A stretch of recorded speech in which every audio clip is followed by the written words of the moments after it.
Terus akan ditanggapi oleh penanggap yang luar biasa. Di sini ada Pak Prof. Marsuki Dea, beliau Pak Marsuki Dea. Terus ada Bapak Prof. Majid Salatu, beliau di belakang. Terus yang ketiga ada Bapak calon profesor, ya, Bapak Dr. Ridwan Arif. Ya. Ya, untuk kesempatan pertama tidak perlu kita undi, tapi disilakan dulu dari Kadin, yang mewakili Kadin. Silakan Pak Satria. Waktu 10 menit.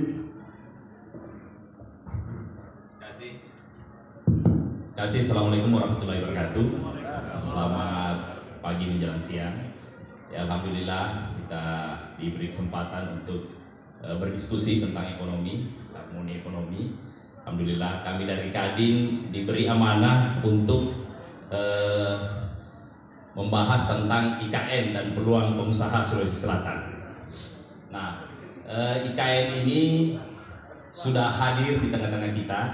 Dia digodok di tahun 2022 Undang-Undang Nomor 3, kemudian diperkuat dengan Perpres 63, itu sudah berjalan alhamdulillah, dan progresnya sudah kemarin dipakai upacara gitu. Nah, kita coba melihat IKN ini manfaatnya dulu terhadap kita. Nah, next. Ya, ini tadi, next. Nah, pemindahan IKN ini tentu menjadi solusi pemerataan pembangunan dengan mendorong pembentukan pusat perekonomian baru di IKN dan kawasan timur pada umumnya. Jadi lebih kepada mendistribusi pusat pertumbuhan ekonomi. Kemudian mempercepat pertumbuhan ekonomi inklusif. Dan yang ketiga, mendukung terciptanya transformasi ekonomi yang diperlukan untuk mencapai visi Indonesia 2045, yaitu Indonesia maju, di mana ekonomi Indonesia bisa masuk menjadi 5 besar. Nah, ini sejalan mungkin dengan yang Presiden yang terpilih Pak Prabowo, pertumbuhan ekonomi 8%. Nah, dampak ekonomi dari perpindahan IKN ini ya tentu pertama mendorong ekonomi melalui jalur investasi infrastruktur. Nah, di sana kita bisa lihat daerah yang baru. Next. Ini dengan pembangunan IKN ini yang sudah hampir berjalan 2 tahun itu sudah sangat luar biasa. Kemudian mendorong perdagangan antar wilayah. Ini juga sangat terasa kita di Sulawesi Selatan. Arus distribusi barang kita luar biasa kita rasakan. Kemudian memberikan efek pengganda bagi sektor konstruksi. Nah, ini dari barang yang tidak ada menjadi ada. Kemudian pertumbuhan ekonomi dan kesempatan kerja. Di sini ada uraian sedikit bahwa ketika nilai investasi itu nilainya 1 triliun, itu memberi kesempatan kesempatan kerja kurang lebih 14.000. Nah, bisa dibayangkan di IKN berapa jumlah nilai yang masuk di sana. Kemudian tentu mendorong juga sektor lainnya. Nah, next. Nah, kita bisa melihat kondisi IKN per hari ini, per bulan kemarin Agustus itu sudah 140 triliun.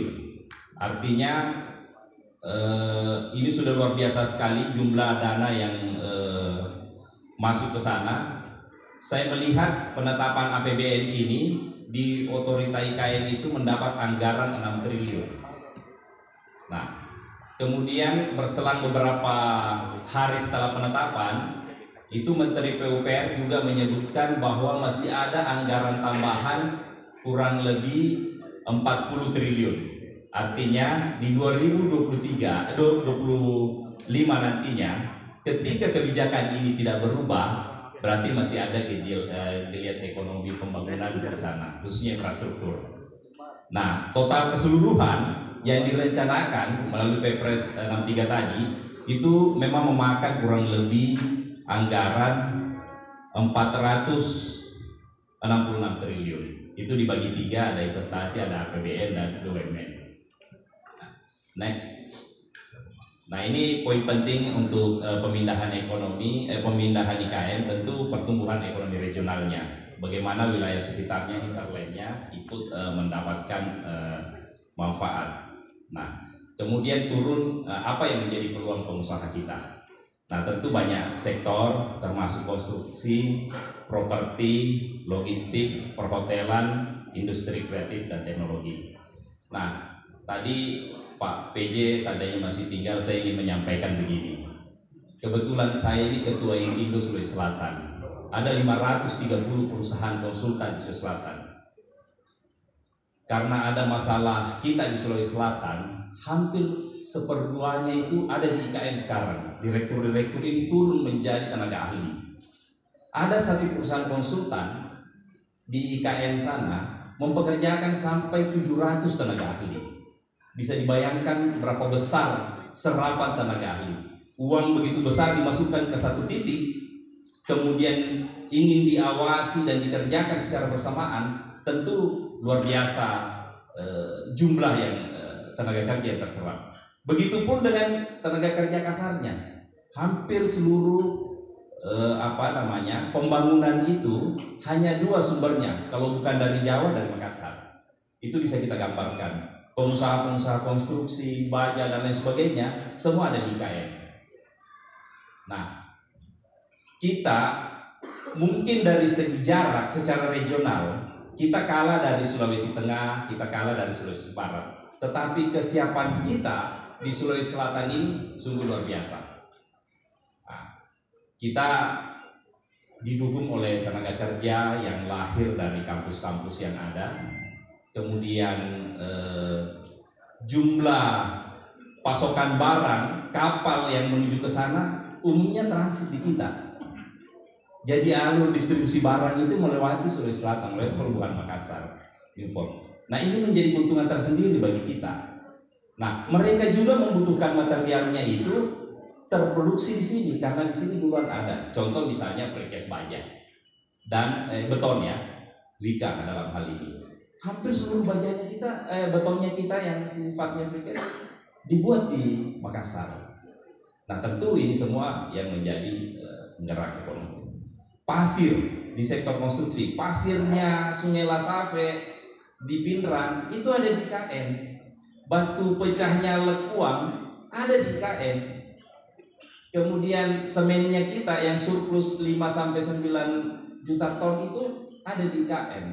Nah, cuma kan kita tidak memiliki data statistik berapa jumlah totali yang ada di sana.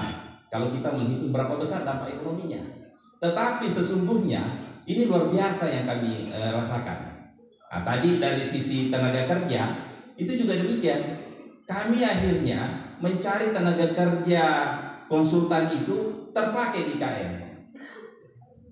Nah, ini dampak. Nah, kemarin sebagai Ketua Inkindo saya mencoba menggagas bagaimana membuat program S3 untuk seluruh anggota Inkindo di seluruh Indonesia. Saya bekerja sama dengan Unhas, dalam hal ini teknik sipil S3. Ternyata 13 pesertanya dari IKN. Mereka begitu antusias melihat bahwa IKN ke depan selama 20 tahun sesuai undang-undang ini akan bertumbuh dan berkembang dengan baik. Mereka memilih bersekolah di Universitas Hasanuddin. Ada yang mengambil manajemen konstruksi, macam-macam di bidang keteknikan. Nah, ini gambaran-gambaran yang ada di sekeliling kita mengenai dampak keberadaan sebuah proyek besar. Tentu faktor-faktor lain, perhotelan ada Pak Anggian di sini tadi. Itu luar biasa efeknya. Ratusan kita punya hotel berbintang, semua siap. Ada Ketua Ray menyiapkan hunian yang luar biasa, banyak. Semua pasti tidak bisa tertampung di sana, pasti lari ke sini. Nah, begitu juga dengan sektor pariwisata. Pariwisata tentu ada kejenuhan dan lain sebagainya, sehingga kita ini yang menjadi salah satu manfaat yang kita bisa dapatkan secara langsung. Nah, Pak Satria, di sini juga ada Direktur Kerjasama Unhas, mungkin Pak Dr. Andi Nur Bawasep, mungkin bisa nanti masukkan, tapi yang jelas waktu Pak Satria tinggal 2 menit. Oke, siap. Nah, saya tadi karena apa manfaat yang didapatkan oleh pengusaha Sulawesi Selatan, sungguh banyak yang manfaat yang kita dapatkan. Kenapa? Sebagai hub Indonesia Timur, tentu semua rujukannya dari sini. Teknologi berkembang di sini, pendidikan dan lain sebagainya. Nah, kami mencatat ada beberapa sektor yang menjadi ini. Jasa logistik dan transportasi. Nah, karena alur pelayarannya melalui kita, kemudian support pemerintah provinsi dengan mengembangkan misalnya pelabuhan Garongkong ini sampai 50.000 ton dia bisa masuk Pak kapalnya. Artinya kapasitas di sana untuk memuat material curah itu luar biasa. Penumpang kita ada di Parepare, semua terkoneksi langsung ke timur. Kemudian industri pariwisata tadi yang saya sampaikan itu juga harus kita siap, karena Pak PJ menyampaikan dengan orang berwisata banyak sektor yang ikut berkembang di ininya. Kemudian industri kreatif dan teknologi. Nah, ini tadi kaitannya dengan perguruan tinggi, bagaimana keterlibatan perguruan tinggi melahirkan tenaga-tenaga ahli yang sifatnya itu. Kemudian sektor konstruksi juga kita tadi sudah bahas bahwa kita untuk teknologi infrastruktur itu ada di Sulawesi Selatan. Kita sudah punya berbagai macam bentuk konstruksi yang sudah teruji gitu, bisa menjadi rujukan. Mereka di jembatan apa namanya yang ada yang menghubungkan sebuah pulau di sana di IKN, dia merujuk juga dari sini. Tenaga ahli kita juga yang dipakai di sini.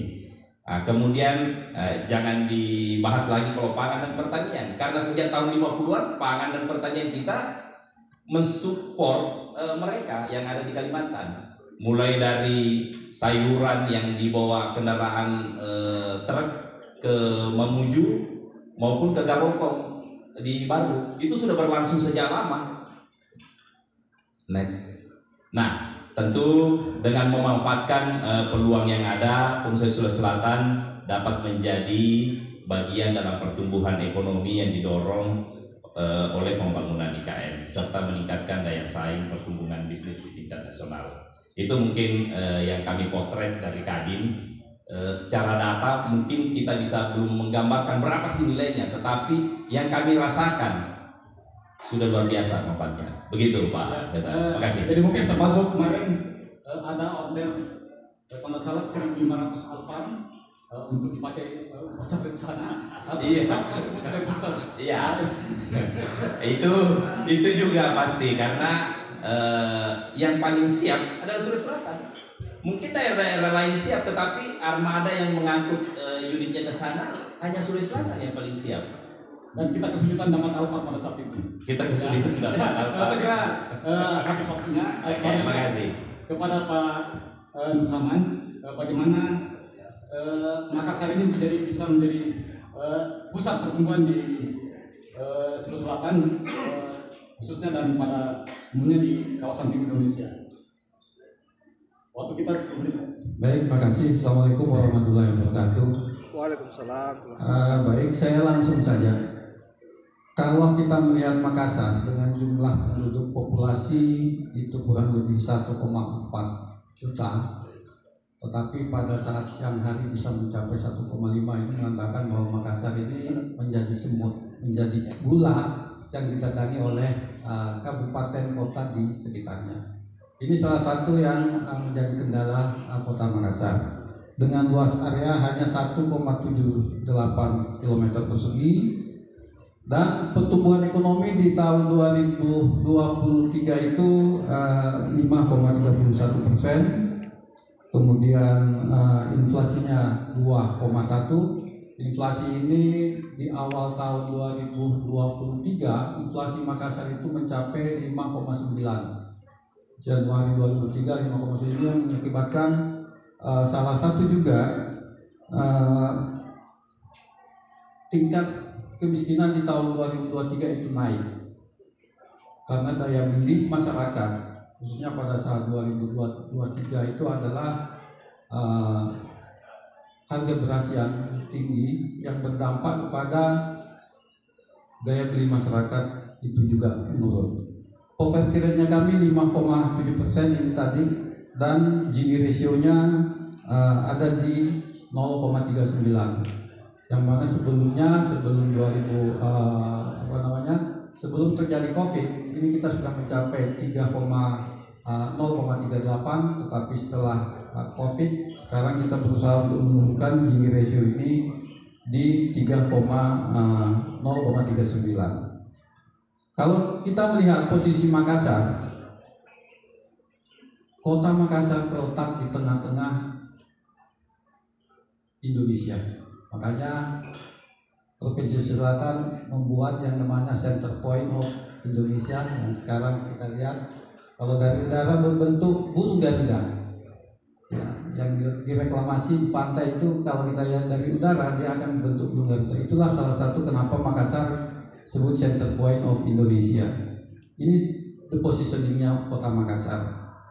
Kemudian Makassar ini kalau kita lihat jarak dari IKN sekarang hanya 45 menit kalau kita naik pesawat dari IKN. Dari Bali yang hanya juga sekitar 1 jam, yang mana menambah posisinya Makassar ini menjadi pusat, ya, pusat kunjungan wisata juga nantinya ke depan. Selain itu juga tingkat pertumbuhan salah satu. Tingkat pertumbuhan kota Makassar itu 5,31, berada di atas pertumbuhan Sulawesi Selatan dan nasional di tahun 2023. Ya. Lanjut. Ini adalah visi kota Makassar, mewujudkan Makassar kota dunia yang sovereign dan smart city dengan imunitas kuat untuk semua. Dengan 3 misi, yaitu misinya adalah revolusi SDM, rekonstruksi kesehatan, restorasi ruang. Selanjutnya kalau kita melihat capaian apa yang dicapai pemerintah Kota Makassar selama 3 tahun sebelumnya terkait dengan indeks pembangunan manusia yang di 2021 itu berada di 82,66, tapi di 2023 kita sudah mencapai 84,95. Mungkin juga, ini yang tadi yang kami sampaikan, persentase penduduk miskin ini di 2023 dia naik menjadi 5,07%. Dan di tahun 2022 itu sudah berada di 4,58%. Sedangkan inflasi di 2023 2,11 di akhir tahun, dan ini juga akibat di 2022 kita berada di 5,9 yang menguatkan daya beli masyarakat cukup tinggi. Salah satu sebenarnya menyebabkan juga Makassar tinggi inflasinya yaitu inflasi dari pesawat udara. Cuma kita tidak bisa mengintervensi. Pemerintah kota tidak minta intervensi. Penyumbang inflasi salah satu di tahun 2002 itu misalnya pesawat udara. Itu yang menyebabkan sampai sangat tinggi Makassar. Ada beberapa hal selain itu juga akibat kenaikan BBM di tahun 2022 yang nanti pengaruhnya baru terasa itu di 2023. Ya. Sedangkan PRD per kapita Kota Makassar yang juga mengalami kenaikan terus dari 2021 di 133,31 triliun per kapita, ya, juta per kapita, kemudian di 2023 itu sudah mencapai 155 juta per kapita. Sedangkan PRD juga mengalami kenaikan, kita terus bertumbuh, ya, dari 180 di 2021 naik menjadi 226 di tahun 2023. Pertumbuhan ekonomi juga di 2021 itu 4,47 dan di 2023 kita berada tumbuh di 5,86%. Di waktu COVID dia minus 1,27 di waktu COVID. Ini sangat-sangat berdampak pada saat terjadi COVID, tapi yang membuat kita bangkit kembali adalah UMKM. UMKM ini sangat berpengaruh terkait dengan tingkat pertumbuhan ekonomi kita. Nah, ini juga tingkat pertumbuhan, tingkat pengangguran terbuka di 2021 itu mencapai 13. Jadi pada saat setelah terjadi COVID kita punya tingkat pengangguran 13%. Sekarang kita berusaha menurunkan, sekarang di 2023 itu sudah 10,6%. Kita berusaha untuk di bawah 2 digit. Ini tadi Gini ratio yang di 2021 0,4 dan sekarang di 2023 itu sudah berada di 0,39%. Ini yang memang penurunannya sangat lambat karena beberapa tahun ini hanya menurun sekian 0, sekian persen untuk Gini ratio indeks ini. Lanjut, ini adalah pertumbuhan ekonomi perbandingan antara Sulawesi Selatan nasional dan provinsi Sulawesi Selatan. Kalau kita melihat di 2020 memang semua turun sampai minus, nasional juga, provinsi juga, kota, tapi pelan-pelan perlahan di 2021 kita sudah mulai bangkit lagi dengan awal yaitu 4,47%, di 2022 di 5,40% dan di 2023 di 5,31%. Nah, ini kondisi tersebut. Kalau kita melihat sektor yang menyumbang terbesar, yaitu ada di sektor perdagangan. Perdagangan itu memberi kontribusi kurang lebih 20,03%. Kemudian ada industri pengolahan 18,83% dan konstruksi di 18,20%. Dan yang tertinggi pertumbuhannya itu adalah di penyediaan akomodasi makan minum. Ini yang tinggi pertumbuhannya untuk BNP. Kalau kita melihat tadi kontribusi untuk Sulawesi Selatan, Makassar itu memberikan sumbangan kurang lebih 36% dari seluruh PDRB Sulawesi Selatan. Jadi cukup besar memang. Jadi kalau di Makassar ini terjadi sesuatu yang mengakibatkan turun pertumbuhan ekonomi, pasti akan berdampak ke Sulawesi Selatan. Ya, itu yang berdampak kepada pertumbuhannya. Kemudian tinggal 1 menit lagi. Kemudian di penyerapan tenaga kerja yang terbesar itu adalah di perdagangan, ya, manufaktur dan konstruksi. Kebijakan ekonomi makro Kota Makassar. Jadi yang pertama itu pemulihan ekonomi dan dukungan UMKM, itu yang akan kita push nantinya. Kemudian digitalisasi dan smart city. Kita tidak bisa mengingkari bahwa digitalisasi itu sangat kita butuhkan. Salah satunya Makassar untuk PAD itu sangat berpengaruh terhadap aplikasi yang mana sangat membantu kami, yaitu Pakinta dalam hal membayar pajak. Ini yang kita harapkan, jadi digitalisasi, kemudian peningkatan infrastruktur dan konektivitas. Yang keempat itu pengembangan sektor pariwisata dan ekonomi kreatif, MAIS. Kita punya event-event di Makassar cukup banyak yang bisa menarik para investor atau para pengusaha untuk datang ke Makassar. Paling tidak ini akan berdampak pada peningkatan PAD Kota Makassar. Ya, peningkatan investasi, yang iklim usaha, ketahanan pangan dan pertanian perkotaan. Yang ketujuh adalah perlindungan sosial, dan yang kedelapan ya pengendalian inflasi dan stabilitas harga. Ya, lanjut. Saya kira ini adalah visi Kota Makassar untuk LPJP 25 tahun ke depan, dan ada 8 misi untuk 20 tahun ke depan juga. Saya kira itu yang dapat kami sampaikan. Kemudian ada beberapa inovasi yang di Makassar, inovasi warung wisata, kemudian Makassar Government Center, kemudian ada Como, ada call center, ada inovasi home care, dan inovasi Japarate. Saya kira itu yang dapat kami sampaikan. Terima kasih. Assalamualaikum warahmatullahi wabarakatuh. Waalaikumsalam warahmatullahi wabarakatuh.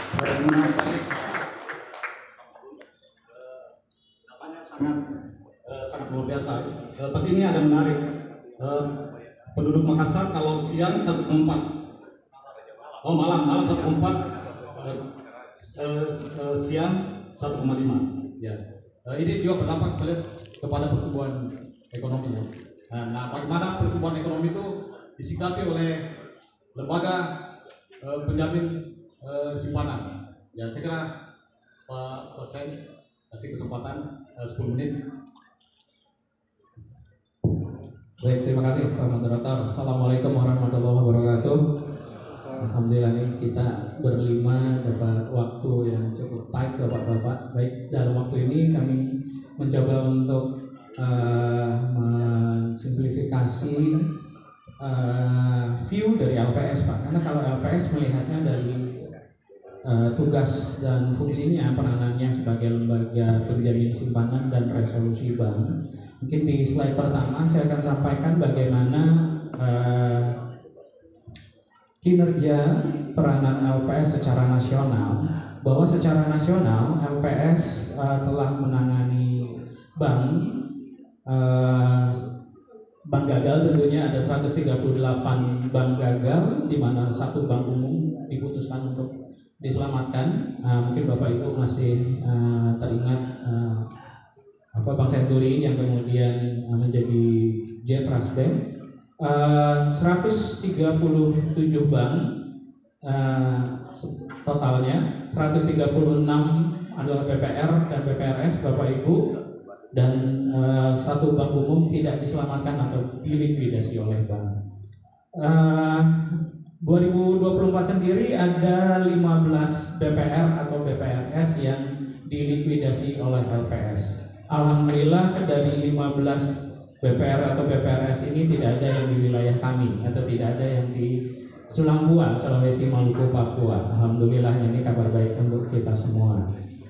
Sampai dengan triwulan 2 yang masih dalam proses likuidasi ada 18 bank. Kalau kita lihat dari data yang ditampilkan di depan, LPS selalu membuat inovasi, perbaikan-perbaikan di dalam pelaksanaan tugasnya, di mana di kiri atas kita lihat sesuai dengan rata-rata realisasi pembayaran klaim Bapak Ibu sudah semakin baik. Dari 21 hari kerja di 2019, lalu 9 hari kerja di 2023, alhamdulillah sampai dengan bulan Agustus 2024 LPS bisa membayar klaim penjaminan kepada nasabah bank yang dilikuidasi oleh LPS selama 5 hari kerja. Ini semakin cepat berarti gitu. Jadi berdasarkan pengalaman kami melikuidasi bank, makanya slogan LPS Sahabat Nasabah Indonesia itu selalu kami gaungkan gitu. Kenapa? Karena saat banknya tutup tidak lama LPS langsung membayarkan klaim penjaminan gitu Pak. Jadi nasabahnya happy gitu. Aman ada LPS. Promosi. Baik Bapak Ibu. Jadi kalau kita lihat kemudian bagaimana kemudian perbankan di Sulawesi Selatan, nanti diperdalam oleh Pak Darwisman sebagai pengawas perbankannya. Di nasional LPS Indonesia saat ini ada 1.661 bank.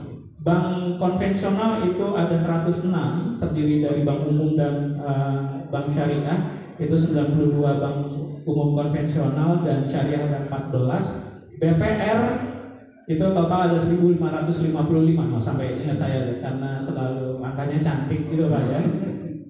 Dengan cakupan penjaminan untuk bank umum sudah mencapai per Agustus 2024 sebanyak 99,94%. Nah ini yang insya Allah yang kemudian membuat kita semua tenang Pak, karena sudah dijamin oleh LPS. Untuk BPR atau BPRS yang dijamin penuh itu ada 99,98% atau 15,81 juta rekening di Indonesia. Begitu. Lalu bagaimana di Sulawesi Selatan? Di Sulawesi Selatan ada 26 bank yang terdiri atas satu bank umum yang kantor pusatnya di Sulawesi Selatan Pak. Jadi selebihnya itu kantor cabang gitu ya Pak Darwisannya. Kantor cabang, kantor kas, kantor cabang pembantu dan sebagainya. Untuk BPR, BPRS 25. Begitu. Konvensional adalah 1 untuk bank umum. Tadi konvensional BPR 18 dan syariah ada 7 gitu. Mungkin ini nanti Prof. Marzuki atau dari Pemprov ini juga bisa memberikan insight begitu ya, bagaimana kabupaten kota ini yang belum kebagian dalam tanda kutip perbankan di sana. Yang juga mohon pencerahan nanti dari Pak Darwisman mungkin bisa memberikan insight juga begitu. Kenapa? Karena kalau dibandingkan data nasional, DPK Bank Umum di Sulawesi Selatan itu sebesar 3,01%, begitu, yang sudah yang hampir seluruhnya dijamin oleh LPS, gitu Pak. Tadi di depan kita sudah sampaikan yang dijaminkan penuh, dijamin penuh oleh LPS itu artinya nominal rekeningnya di atas sampai dengan 2 miliar, sampai dengan 2 miliar dijamin penuh oleh LPS, seperti itu untuk bank umum. Sementara rekening dengan saldo lebih dari 2 miliar atau tidak atau dijamin sebagian oleh LPS itu sebesar 1,33%. Di BPRS mirip dengan bank umum, gitu. Untuk rekening yang dijamin penuh dengan saldo sampai dengan 2 miliar itu 351.000 ya, atau 2,22% dibandingkan nasional, begitu. Nah, selebihnya itu 0,39% dijamin sebagian, begitu. Di sini cukup menarik datanya. Waktu itu pernah dengan satu forum dengan Prof. Marzuki juga ada instrumen lain yang dipilih oleh masyarakat Sulsel, begitu. Karena menjadi rasa penasaran kami, instrumen apa yang kemudian dipilih oleh masyarakat Sulsel, gitu. Ini yang kemudian mungkin kedepannya akan kita perdalami lagi gitu dengan expert kita, seperti itu. Nah, Bapak Ibu, kemudian DPK Bank Umum di Sulawesi Selatan pada bulan Agustus tumbuh di atas pertumbuhan DPK nasional. Nah, ini alhamdulillah. Secara growth Sulawesi Selatan bertumbuh, begitu. Nah, terlihat di sini untuk Sulawesi Selatan DPK-nya tumbuh, artinya sudah mulai masyarakat menyimpan untuk satu momen nanti di masa depan, gitu loh. Apakah persiapan untuk pilkada gitu ya Pak ya, atau bagaimana di bulan Agustus ini ada kenaikan, begitu ya, ada kenaikan di Sulsel sini. Kalau secara produk perbankan, masyarakat memilih produk tabungan ya, memilih produk tabungan lebih tinggi daripada giro dan deposito. Di bulan Agustus ada 75,75 triliun. Jadi nampaknya masyarakat di bulan Agustus memilih produk yang bisa segera dicairkan, gitu ya, karena memang konstan untuk tabungan selalu di atas. Namun satu hal yang mungkin kita sama-sama maklumi bahwa porsi DPK di Sulawesi Selatan itu pasti sudah kita maklumi terkonsentrasi di Kota Makassar, begitu Pak, 73%. Nah, ini cukup menarik juga karena di kabupaten kota yang lain itu belum nampak ada yang di atas 5%, Pak. Untuk Goa dan Bone sendiri ada 5%, selebihnya di bawah 5%, begitu. Nah, ini yang mungkin akan jadi strategi lanjutnya dari pemerintah, seperti itu ya. Untuk berikutnya nasional, saya karena mengingat waktu, saya untuk lewati, nanti mungkin kita akan bisa diskusikan Pak terkait dengan pertumbuhan simpanan per produk nasional, gitu ya, untuk Bank Umum maupun BPRS di slide berikutnya, gitu. Namun satu hal Pak, sampai dengan 18 September 2024 ini baru sekali, gitu, jumlah BPRS yang telah dilikuidasi oleh LPS tadi sebanyak 136 BPRS, 123 BPR, 13 BPRS, begitu. Yang sekarang sedang berjalan proses likuidasinya ada 11. Di Sulawesi Selatan terakhir sekali saya bersama Pak Darwisman saat itu, terakhir sekali 2023. Alhamdulillah sampai dengan hari ini belum ada lagi, gitu Pak. Jadi cukup menenangkan hati kita. Mudah-mudahan yang terakhir Pak. Mudah-mudahan yang terakhir. Gimana Pak Darwisman lah kalau saya, begitu Pak. Begitu, karena LPS akan bergerak setelah berkoordinasi dengan OJK, Begitu. Ini angka 5 ini belum bergerak lagi sejak 2023, Pak. Selesai dilikuidasi sebelum tahun baru Pak Darusman saat itu sudah kita selesaikan proses likuidasinya 2023. Alhamdulillah di Sulangkua belum ada lagi yang diserahkan kepada LPS begitu. Jadi selanjutnya terkait dengan pembayaran klaim penjaminan. Nah, inilah yang kemudian menjadi inovasi dan perbaikan proses bisnis di LPS untuk apa? Untuk sesegera mungkin membayarkan klaim penjaminan kepada nasabah. Karena itu yang ditunggu oleh masyarakat, Pak, sebenarnya. Jadi setelah di hari-hari pertama kita menyelesaikan proses administrasi pengamanan aset untuk bank-bank yang dilikuidasi oleh LPS, langkah berikutnya yang segera dan sesegera mungkin kita LPS laksanakan adalah membayarkan klaim penjaminan. Gitu. Biasanya kalau satu bank bermasalah atau dulu bank gagal namanya, masyarakat nasabah itu sangat kesulitan untuk menarik uangnya di perbankan. Begitu. Jadi ada pengalaman di beberapa bank yang kami likuidasi, nasabahnya ini selalu punya kesulitan, Pak, di dalam menarik simpanannya gitu. Nah, inilah yang kemudian dipercepat oleh LPS sampai dengan tadi di awal kami sampaikan 2024 ini alhamdulillah LPS sudah bisa mensegerakan pembayaran klaim penjaminan itu 5 hari kerja. Gitu, sebelumnya, Pak, lebih dari 1 tahun itu susah narik, Pak, nasabah itu karena memang bank tersebut mengalami kesulitan likuiditas.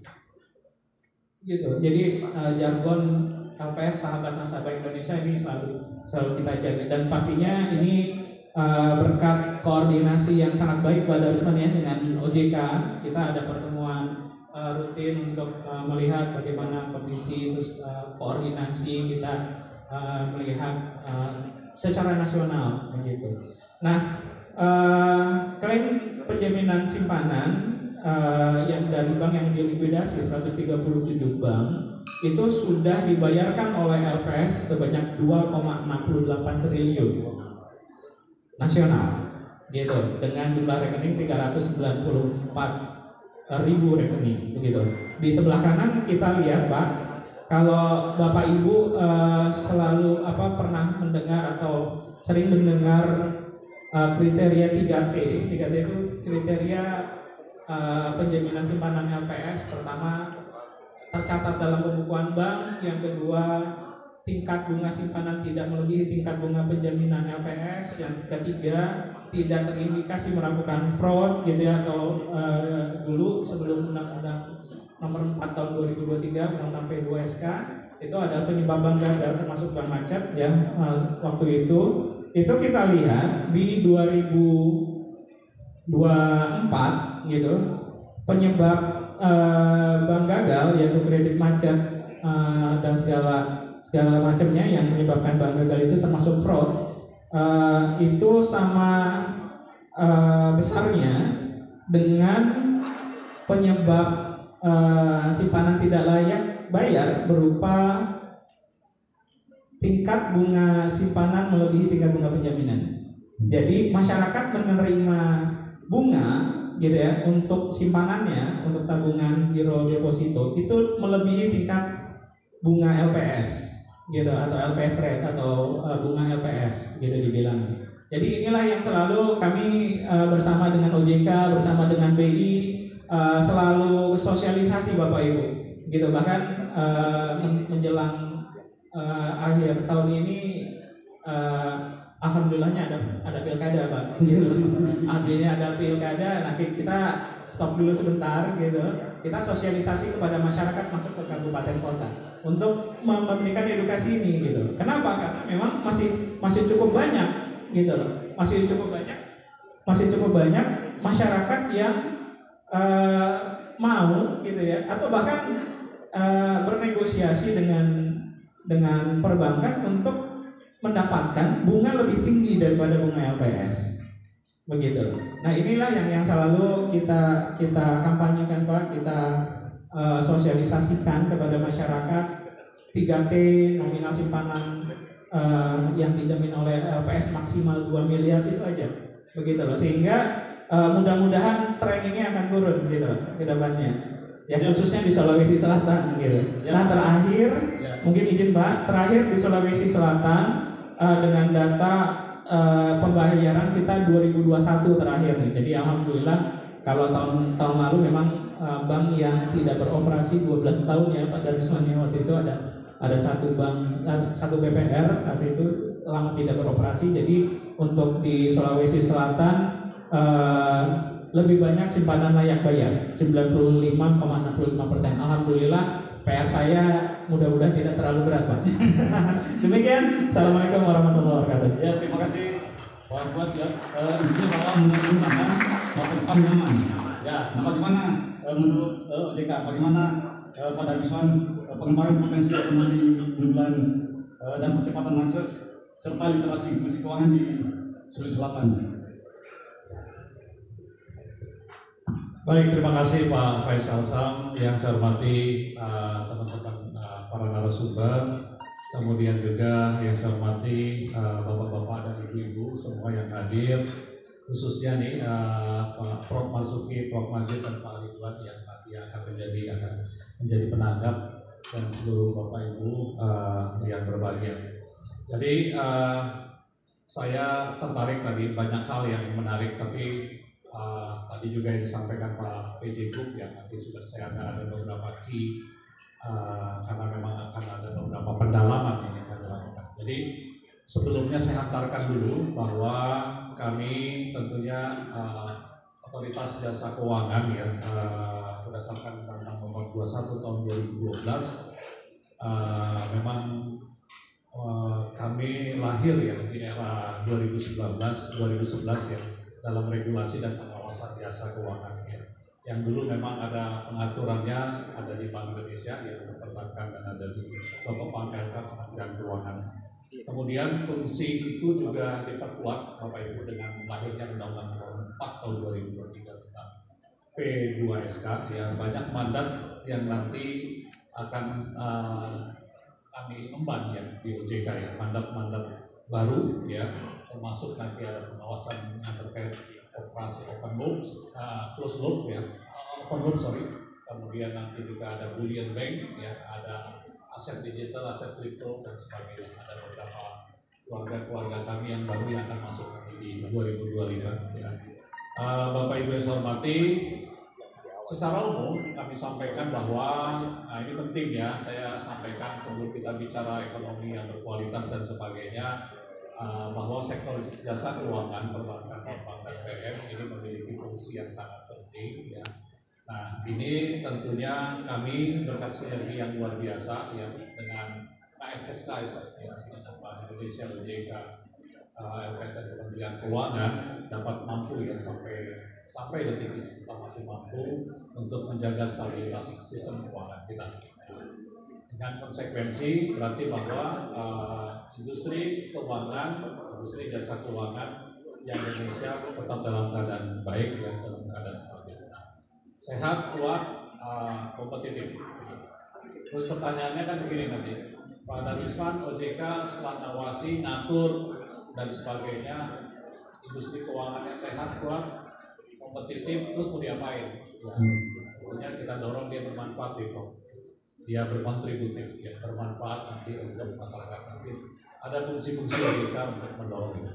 Baik Bapak Ibu yang saya hormati, kami mungkin sedikit banyak ya bahwa situasi secara global yang belum terlalu pulih Bapak Ibu ya, belum terlalu pulih ya, masih melemah semuanya ya, baik di Amerika, Eropa, Tiongkok ya, terus ditambah dengan tensi geopolitik juga.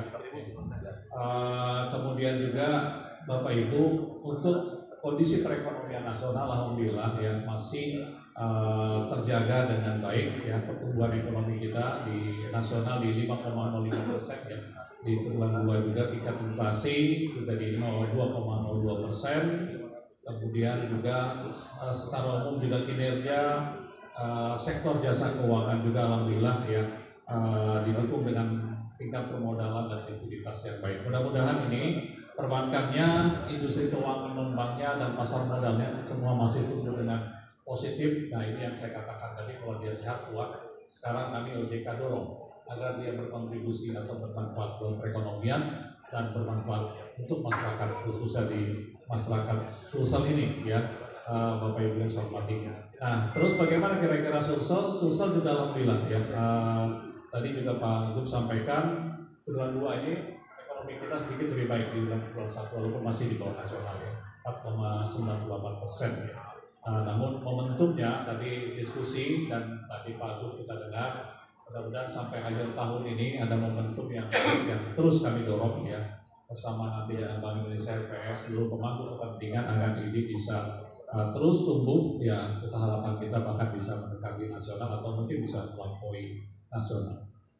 Nah, beberapa kondisi yang mendukung itu Bapak Ibu yang saya hormati, perbankan. Nah, perbankan di Sulawesi Selatan ini memang kontribusinya masih sangat besar. Tadi dari disebutkan Pak Fuad ya, aset kita sudah di 198 triliun ya. Kredit kita di 161,53 triliun dan DPK kita di 132,14 triliun. Ini memang berkontribusi sangat besar sekali ya, dan alhamdulillah ini tumbuhnya masih positif ya. Kredit itu masih tumbuh di 8,35% untuk year-on-year. Nah, hanya memang kalau kita lihat di slide ini Bapak Ibu, ini persoalan tadi yang sama-sama menjadi PR ini Pak Prof dan teman-teman perguruan tinggi dikaji juga, bagus sekali. Karena Sulawesi itu kalau kita lihat ya, kok seolah-olah fungsi intermediasinya kok nggak jalan. Gap funding lendingnya itu lebih tinggi dengan fundingnya. Padahal dari 160 triliun lebih kredit yang sudah disalurkan, NPL-nya hanya 3%. Tapi ternyata dana ini tidak kembali semua ke perbankan ya. Jadi gap itu kurang lebih modalnya sekitar 30 triliun ya, LDR kita. Nah ini kami dengan Pak Fuad terus berdiskusi ya dengan Bank Indonesia, dengan seluruh stakeholder ya. Uangnya kemana? Pertanyaannya. Ada yang bilang Pak uangnya memang nggak kembali tapi disimpan di rumah. Memang beberapa contoh di masyarakat, kemarin saya baru dari Bone, contoh nyata katanya rumah Pak Bupati cerita kemarin baru ada kebakaran, ternyata ada 70 juta rumahnya yang ada di bawah uang yang di bawah bantuan itu terbakar. Ya, contoh-contoh ya dari teman-teman KKN Unhas yang juga menyampaikan banyak masyarakat. Nah, ini yang perlu kita terus edukasi ya. Kemudian juga masih banyak juga yang diberikan ya instrumen ya, yang contohnya emas. Nah, tadi kita diskusi sama Pak Fuad gimana kita supaya dapat berapa sih transaksi emas dari bulan ke bulan, sehingga kita tahu gapnya itu uangnya dari mana ya, yang 30 triliun. Nah ini memancing kajian diskusi kita untuk mendorong ini ya. Kemudian Bapak Ibu yang saya hormati, syariah. Nah ini juga menarik nih di slide ini. Syariah ini ya selalu share-nya kurang lebih more 7-8% gitu ya. Padahal negeri ini negeri yang sangat mayoritas ya, yang sangat menjalankan prinsip-prinsip syariah ya. Nah ini dan ini juga terkonfirm Bapak Ibu dengan indeks literasinya juga yang masih lebih rendah. Bahkan indeks diskusinya itu ada 12,88%. Nah ini juga menjadi sesuatu yang kajian yang menarik ya. Terobosan-terobosan apa yang kita lakukan ya. Secara umum kami melihat ada 5 poin ya, misalnya literasi keuangan syariahnya yang masih memang masih rendah tadi, inovasi dan daya saing industrinya, kemudian juga ya mau tidak mau banyak juga ini Bapak Ibu yang rasionalitas nasabah. Kalau saya pinjam di konvensional, saya pinjam di syariah, dihitung secara detail, ternyata masih lebih mahal di syariah, ternyata masih ikut di konvensional. Padahal mungkin hukumnya dia tahu. Jaringan kantor yang memang belum, dan memang SDM juga ya, memang 90% SDM-nya memang belum full dari yang berbasis syariah, masih yang switch dari konvensional, gitu ya, kira-kira itu. Nah, Bapak Ibu yang mengembirakan juga, ini salah satu yang nanti kenapa saya optimis ya tahun ini UMKM kita, ekonomi kita tumbuh ya, karena kemarin saya ke Maros ya, kemarin saya ke Bone, nanti besok saya ke Sopeng, minggu depan saya ke Wajo, terus saya akan keliling untuk mendorong menggerakkan ekonomi tadi seperti yang sudah saya laporkan ke Pak grup juga gitu ya. UMKM kita alhamdulillah Bapak Ibu ya, kita sudah di sudah di 38,46%, ini juga jauh di atas 20% ya secara wide ya, sehingga memang ini momentum yang baik. Meskipun kalau lihat dari slide ini pertanyaannya adalah tadi 1,8 juta lebih UMKM di Sulsel, kok rekeningnya baru 910.000. Kemana Pak dari sisanya? Ya, kemana Pak dari sisanya? Baru 50%-an.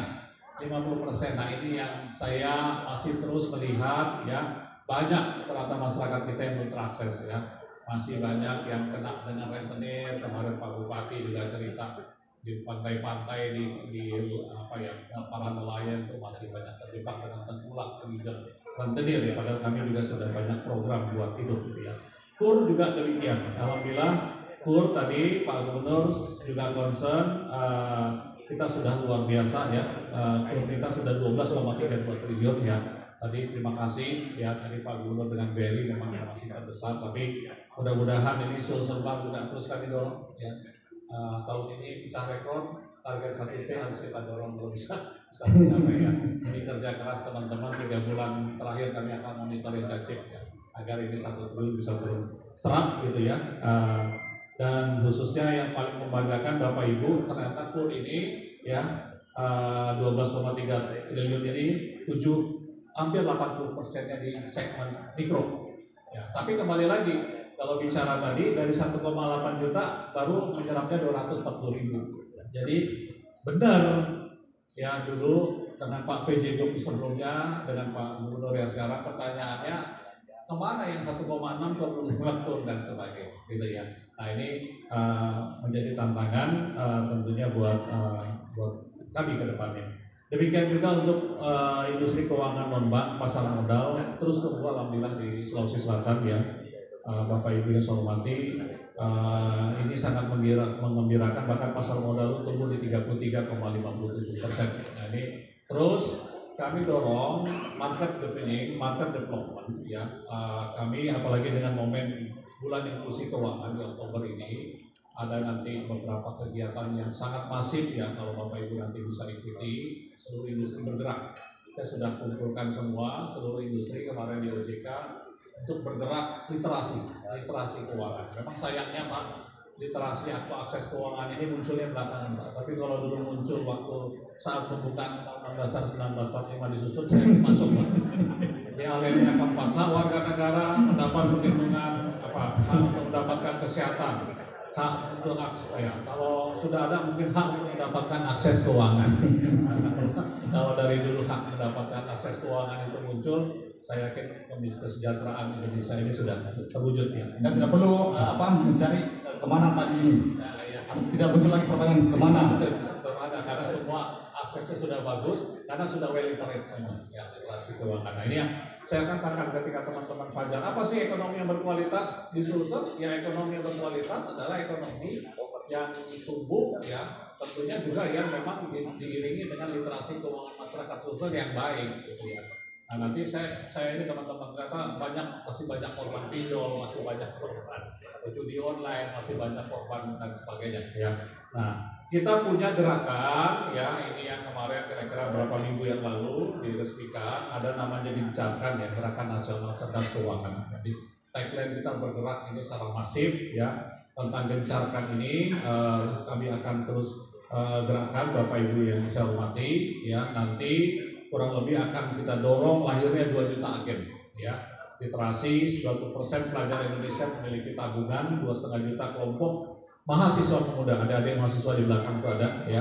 Jadi 2,5 juta kelompok mahasiswa dan pemuda yang telah memiliki rekening mahasiswa atau si muda ya. Kemudian pembukaan akses kredit pada UMKM 1,6 juta debitur ya. Dan akselerasi penggunaan produk 30% dari, ternyata teman-teman Bapak Ibu yang saya hormati, difabel ini jumlahnya banyak. Kami targetkan nanti 30%-nya adalah kami juga akan dorong untuk literasi dan akses keuangannya Bapak Ibu yang saya hormati.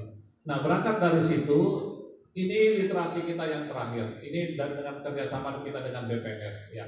Ini saya pikir menjadi panduan kita. Ternyata literasi kita masih 65%, inklusi kita 75%. Ya, ada 6 kira-kira penyebabnya, Bapak Ibu. Apalagi kalau kami di wilayah timur, ya tentunya kondisi geografis, akses internet, macam-macam ya, tingkat pendidikan, demografi dan sebagainya ya. Nah, bagaimana kira-kira Sulsel seperti ini nih, Pak? Di slide ini. Ternyata dari 9,4 juta penduduk Sulsel itu yang nggak tamat sekolah masih banyak, Pak, 2,5 juta.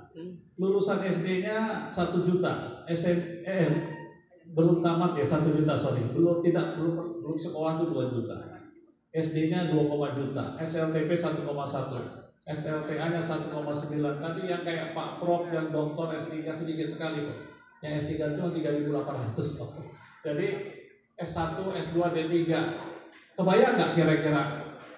Jadi kami ini yang nanti kita kaitkan. Apa kira-kira strategi literasi keuangan? Ya, akses yang akan didorong. Produk unggulan yang akan didorong untuk mengakselerasi peningkatan ekonomi kesejahteraan masyarakat. Ya. Nah, ini tentunya strategi yang nanti mendasari kami untuk melakukan langkah dengan indeks literasi yang tadi. Ya. Nah, alhamdulillah kami terus bergerak tim OJK. Ya, mudah-mudahan doakan. Ya, ini kita masih ranking 2 nasional sampai ini, tapi saya akan finish mudah-mudahan di akhir tahun nanti terbesar di Indonesia. Ya, kita sudah 624 kegiatan literasi. Dengan peserta edukasinya 91.869 peserta. Ya. Luar biasa, kita berikan aplaus. Ya, ini kita jauh sedikit kalah dengan Provinsi Bali, tapi kemarin saya sudah lapor Pak Gub, masa kalah sama Bali? Kita lebih luas kok, penduduk kita lebih banyak. Ya. Itu kurang berapa lagi, Pak? Kita terus Pak bertarung sampai detik terakhir nanti sampai 31 Desember.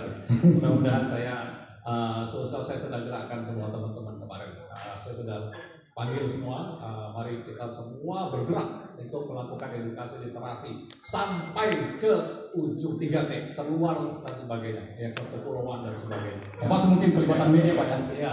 Nanti media banyak sekitar ada Pak Faisal. Ya, Pak Faisal dan sebagainya. Teman-teman media banyak bisa. Nah, Bapak Ibu, tadi Pak Faisal sempat sebut, ini layarku ini tagline luar biasa nih. Ternyata layarku ini mendapat sambutan yang sangat besar ya dari FKIJK, dari TPAKD juga. Jadi 2023 target 556 desa tercapai, alhamdulillah, terrealisasi edukasi ke 560 desa. 2024 ada 1668 desa yang kami targetkan, sudah terrealisasi ini sekitar 73 atau 58,33%. Kami optimis Pak bahwa ini nanti akan tercapai di 2024 dengan kolaborasi kami menggerakkan semua industri jasa keuangan seluruh jaringannya, tenaga marketingnya dengan berbagai pendekatan digitalisasi, ya, Zoom meeting, media semua akan kami media sosial dan sebagainya, ya, termasuk dengan duta-duta literasi. Duta literasi KKN 4.800 dengan perangkat desa, insya Allah nanti ada pemecahan rekor muri untuk teman-teman industri asuransi umum Indonesia, ada 5.000 duta literasi di bidang asuransi. Nah, ini mudah-mudahan mohon doanya agar 3.706 seluruh desa yang di Sulsel ini dapat kita sasar dengan layarku ini, gitu ya. Itu yang bisa kami sampaikan. Kira-kira banyak hal program akses keuangan yang kami sudah lakukan. Terima kasih ini Bang Himbara. Kita ada namanya program klasterisasi Pak. Ini sudah 1.127 klaster ya kepada 16.971 debitur UMKM. Akumulasi plafonnya 616 miliar. Ini luar biasa ya. Teman BRI, BNI Mandiri, Sulsel BSI ya. Kemudian juga kita juga ada yang program namanya Bajina ya, UMKM yang kita dorong untuk go modern dan go digital dan go internasional. Alhamdulillah sudah 26 UMKM ya, dari 71 itu sudah produknya sudah diekspor Pak, dan ini menggembirakan. Kami terus dorong ya, kalau pilot project ini sukses. Kemarin Pak Bupati Maros, Pak Haidir Sam ketemu dari 25.000 kemarin kami adakan acara di sana. Kurang lebih 500 kita buat percontohan UKM terbaik dari binaannya PNM untuk kita dorong menjadi UMKM yang produknya siap untuk diekspor. Kemudian kami juga ada yang namanya VDC Pak, program hapusan ikatan rentenir di Sulawesi. Ini alhamdulillah juga Pak. sudah 762.458 debitur ya, atau 22,45 triliun. Nah ini mohon terus, mudah-mudahan ini dapat terus bergerak ya, karena memang diskusinya ini Pak adalah masih banyak tadi masyarakat kita yang tadi ya, dari konfirmasi rekeningnya boleh 50%, kemana yang 50%? Kebanyakan seperti masih terjerat nih Pak, yang namanya dengan rentenir, tolak penghijauan dan sebagainya, yang memang ini butuh kita dorong. Nah, ada beberapa program high impact, mohon doanya ini terus berjalan ya. Tahun ini kami akan dorong secara masif bisa angkat pendis ya. Terus ini karena bisnis to bisnis, kepastian harganya jelas Pak, kepastian pasarnya jelas, hitung-hitungan kami dengan semua perbankan ini juga luar biasa. Kemarin saya sempat kunjungi ya di Bone, alhamdulillah ini perkembangannya baik. Terus kita dorong secara masif ya.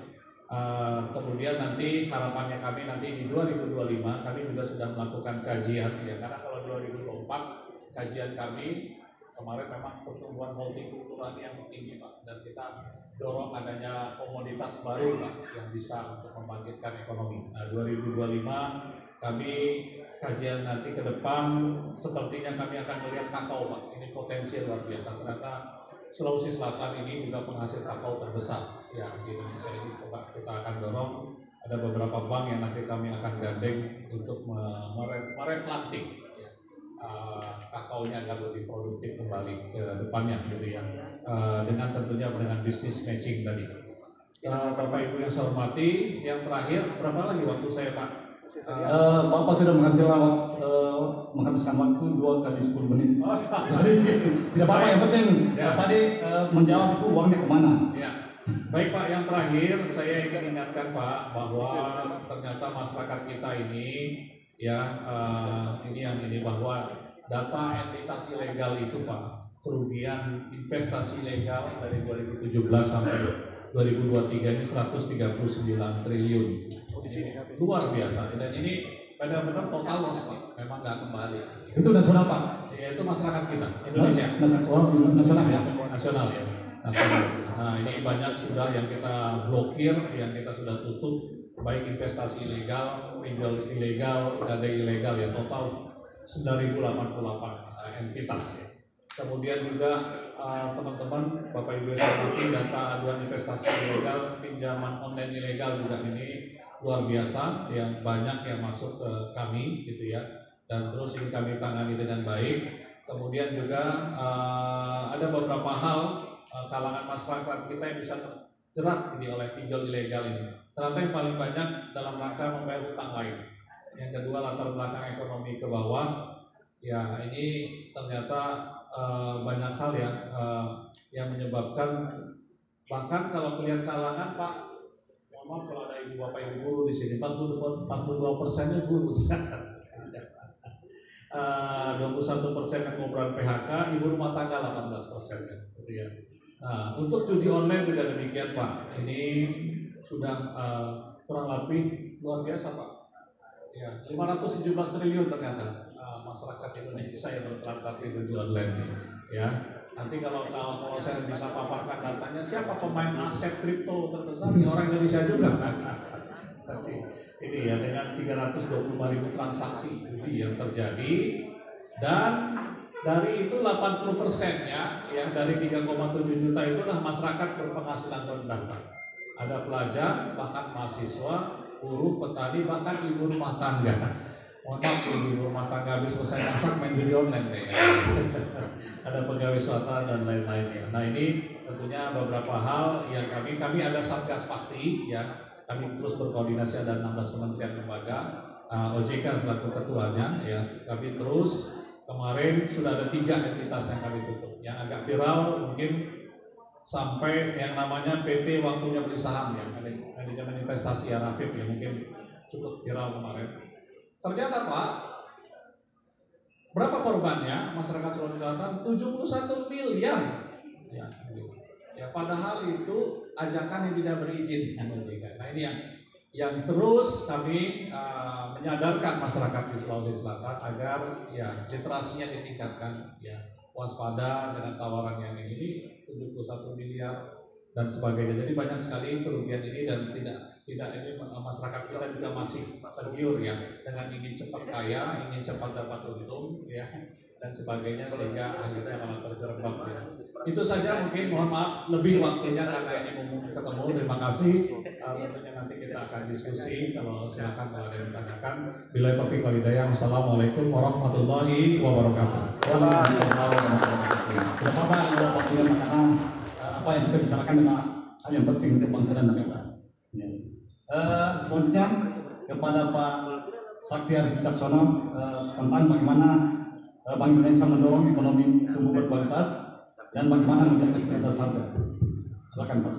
Ya, baik, terima kasih Pak Dante. Bismillahirrahmanirrahim. Assalamualaikum warahmatullahi wabarakatuh. Selamat siang Bapak Ibu.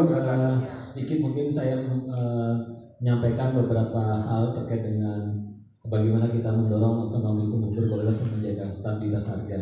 Jadi ini dari sisi kami Bank Indonesia yang lebih melihat secara ekonomi makro. Jadi mungkin pertama sebagai pengantar juga ini tadi seperti yang disampaikan Pak Darmiswan bahwa memang sekarang kondisi perekonomian global dari sisi global dulu memang penuh ketidakpastian dan penuh tantangan. Tadi seperti Pak Darmiswan, tapi namun demikian mungkin beberapa hal yang bisa mempengaruhi ekonomi Sulawesi Selatan dan beberapa hari terakhir ini. Jadi di pertengahan September kemarin dari Fed Fund Rate mungkin di slide kedua. Langsung ke slide kedua aja, di mana Fed Fund Rate ini sudah mulai menurunkan suku bunga acuannya. Jadi ya 50 basis point, jadi 50 basis point menjadi 4,7 sampai 5%. Dan ini tentunya menandakan bahwa rezim higher for longer, jadi higher for longer ini sudah mulai berakhir. Harapan kita ya, jadi harapan kita tunggu-tunggu bahwa suku bunga acuan ini bisa diturunkan, ini akhirnya bisa terlaksana di bulan September ini. Dan dari Gubernur Bank Sentral dari Amerika juga menyatakan bahwa rencananya nanti ada penurunan suku bunga berlanjutan lagi sampai dengan akhir tahun 2024. Nah ini apa dampaknya? Ini dampaknya mungkin kita bisa lihat di slide ketiga ini.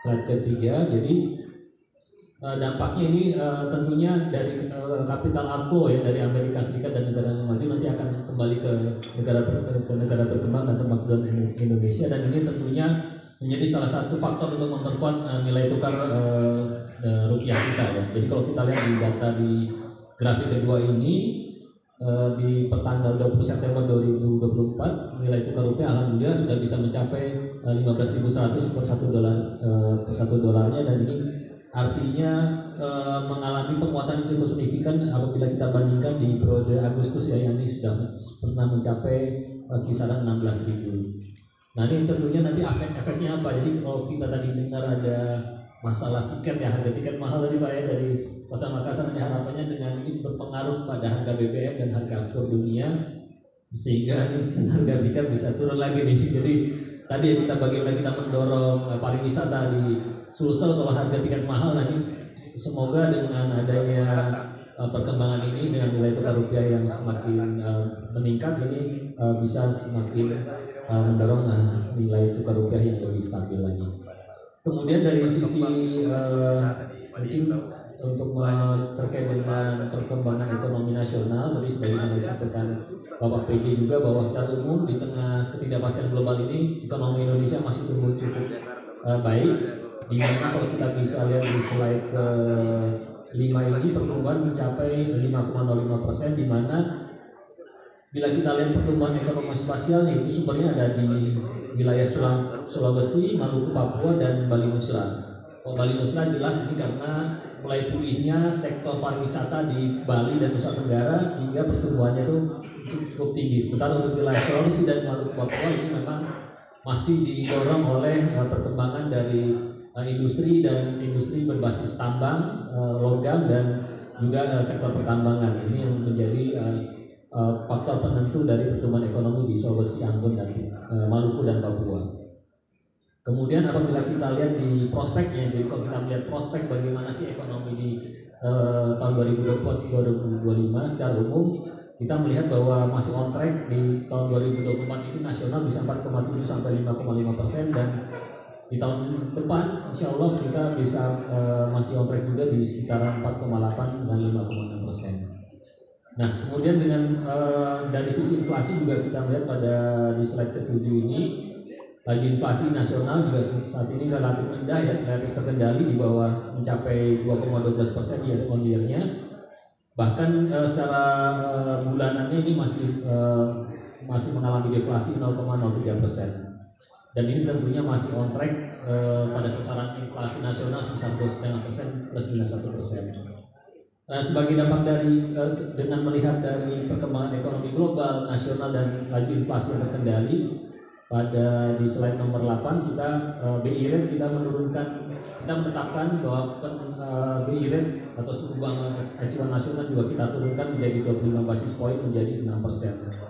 Nah, ini apa dampaknya? Ini tentunya kami harapkan akan bisa menurunkan suku bunga perbankan secara gradual ya, secara gradual tentunya, dan tentunya ini dapat mendorong pertumbuhan ekonomi nasional dan khususnya Sulawesi Selatan sampai dengan akhir tahun 2024. Ini yang tentunya menjadi salah satu kabar baik ya terkait dengan penurunan suku bunga acuan.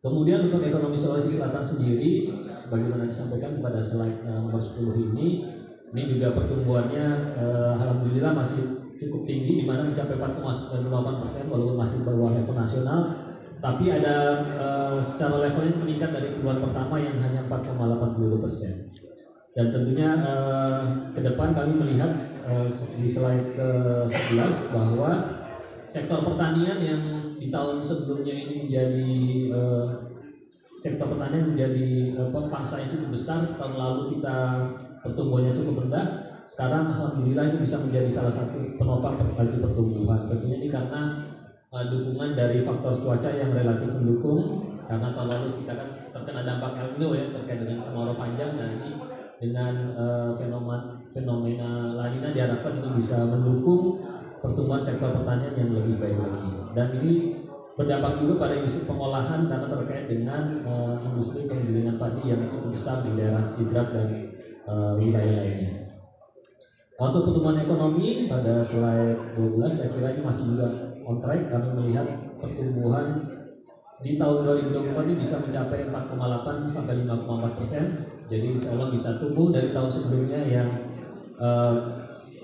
masih sekitar 5,05%. Ini tentunya menjadi harapan kita semua karena ada beberapa faktor pendukung seperti ada kenaikan gaji ASN di awal tahun, kemudian juga penyelenggaraan pemilu dan pilkada serentak, kemudian ada perbaikan dari sektor ekonomi utama seperti sektor pertanian yang sebelumnya kita terdampak dari fenomena El Nino.